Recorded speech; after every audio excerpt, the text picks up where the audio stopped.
Bienvenue sur REGARDPROFOND. Regard profond.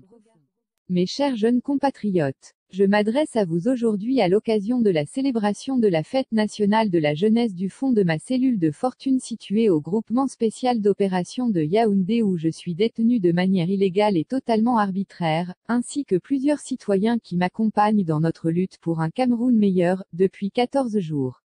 Comme vous le savez, le combat pour la liberté n'a jamais été un long fleuve tranquille. L'histoire de notre continent, et plus particulièrement celle de notre pays, est fournie de figures dont l'engagement pour des causes justes s'est souvent fait au péril de leur propre vie. Notre incarcération au GSO, au Secrétariat d'État à la Défense, au groupement mobile d'intervention, à la direction de la police judiciaire, et la mise en détention provisoire de certains de nos camarades à la prison centrale de KONDENGUI, en violation flagrante de toutes les règles de procédure, ne devrait donc pas susciter en vous crainte et angoisse, mais renforcer votre conviction qu'il faut indispensablement que les forces du changement, issues de l'ensemble de la nation, se lèvent contre le pouvoir avilissant déterminé à entraîner notre pays vers l'insignifiance, l'incertitude et le délitement total. En effet, cette situation est loin d'être étrange au regard du contexte de notre pays où on assiste depuis de nombreuses années à la privation, voire la privatisation, systématique des libertés publiques au bénéfice du maintien d'un régime politique dont le bilan politique, socio-économique et sécuritaire est catastrophique. Sur le plan politique, la réforme consensuelle du système électoral, qui est un impératif pour l'équilibre de la compétition démocratique, a été proposée dans le but de régler des incongruités telles que le maintien de la majorité électorale à 20 ans alors que l'on est responsable, au plan pénal, à 18 ans. C'est proprement dénier à une catégorie majoritaire de la population de notre pays sa capacité à opérer un choix politique éclairé. Tout se passe comme si, pour le pouvoir illégitime de Yaoundé, le maintien du statu quo marqué par une commission électorale et un conseil constitutionnel conçu pour demeurer des instruments de conservation du pouvoir est plus important que l'équilibre du jeu politique, seul gage d'une paix durable. De même, l'absence d'une réaction forte à la suite du retrait au Cameroun de l'organisation de la Coupe d'Afrique des Nations, assimilée fort malheureusement à un simple glissement de date, par celui qui prit l'engagement de sa tenue le jour dit, constitue la preuve que le régime de M. Biya est victime d'un essoufflement préjudiciable au bon fonctionnement des institutions. Sur le plan économique, l'échec du document stratégique pour la croissance et l'emploi, présenté en son temps comme la boussole vers l'émergence de notre pays, est une preuve supplémentaire de l'incapacité du régime RDPC à apporter des solutions aux problèmes que rencontrent les Camerounais. L'introduction d'un plan d'urgence triennal 2015 à 2018, d'un plan triennal spécial jeune, du plan d'urgence humanitaire est le signe d'une inaptitude à la planification stratégique, voire d'une gouvernance économique par bricolage permanent. Sur le plan sécuritaire, la négligence et le mépris légendaire du régime de M. Biya vis-à-vis des régions septentrionales, dont les populations sont considérées comme de simples faire-valoir, a favorisé l'émergence de crises notamment la dissémination de la menace terroriste Boko Haram. S'il est nécessaire de saluer l'action héroïque de nos forces de défense dans la lutte contre cette menace, l'honnêteté intellectuelle voudrait qu'on souligne l'utilisation inconséquente des moyens financiers et matériels mis à disposition à cet effet. Ce qui, non seulement, met en péril la coopération militaire entre le Cameroun et des partenaires stratégiques tels que les États-Unis, mais aussi sape la crédibilité de notre pays en tant qu'acteur clé de la lutte contre l'insécurité dans la région sahélo-saharienne. Par ailleurs, le phénomène de prise d'otages dans l'Adamawa, longtemps souligné par de nombreuses alertes, a finalement pris une ampleur inquiétante, créant ainsi un autre front d'insécurité. Que dire de la crise dans les régions du nord-ouest et du sud-ouest que l'option militaire choisie par le pouvoir de Yaoundé, au détriment de l'organisation du dialogue inclusif régulièrement proposé par les forces du changement et le MRC, ne parvient toujours pas à résoudre. Elle se pose comme un échec retentissant au regard de la radicalisation des acteurs et de la diversification des fronts. Les nombreuses conséquences de la crise sur l'emploi des populations, en particulier les jeunes, et sur la stabilité des activités économiques, scolaires et universitaires des deux régions démontrent, à côté du nombre croissant de victimes, que la résolution par les armes d'un problème éminemment politique conduit inévitablement à une impasse.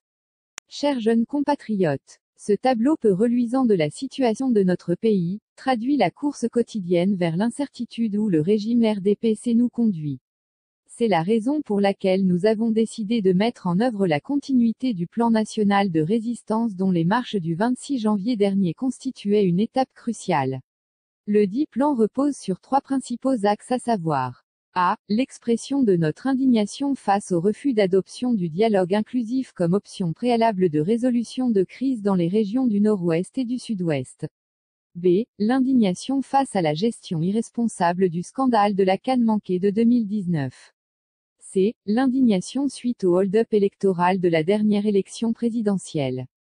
La réaction brutale, inexplicable et injustifiée du pouvoir à des manifestations pacifiques menées dans le strict respect de la Constitution et des conventions internationales dont notre pays est partie, renseigne sur le dangereux virage pris par ceux qui dissimulent leur haine de la démocratie et des libertés publiques sous les oripeaux du maintien de l'ordre public.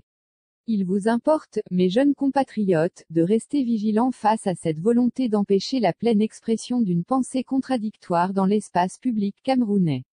Le pouvoir illégitime utilise pour cela divers outils dont l'un des plus redoutables est l'agitation des passions basée sur la stigmatisation identitaire.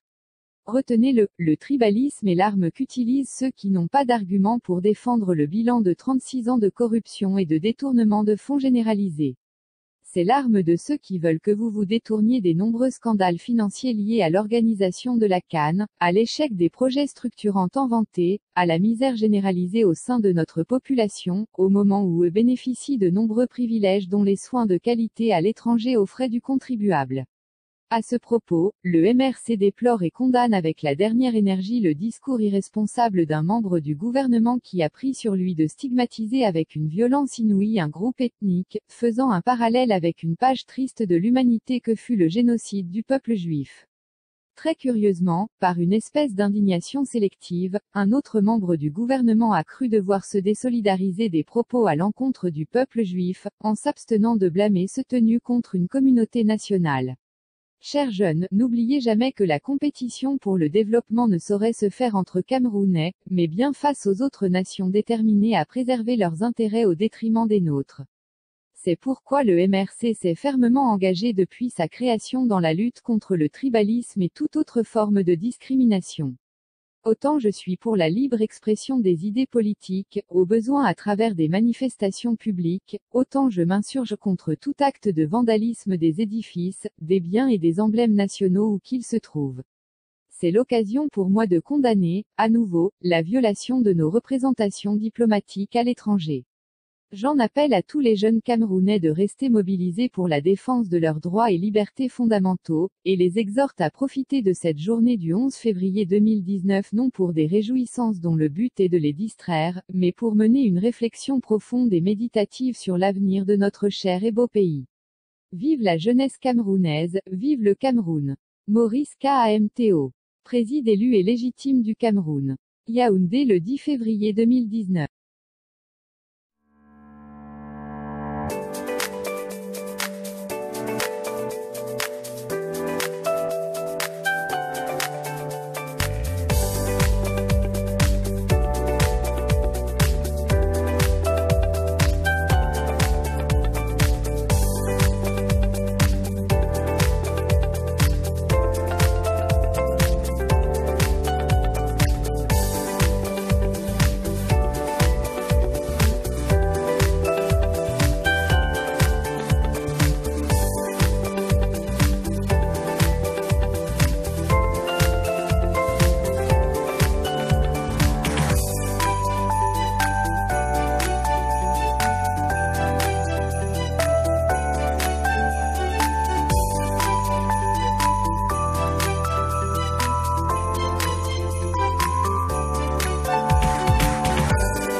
Eh bien les amis, c'est tout pour aujourd'hui. N'hésitez pas de la liker et de la partager à tous vos amis. Et si vous êtes nouveau à la chaîne, n'hésitez surtout pas de vous abonner et d'activer la cloche de notification. Voilà. comme ça.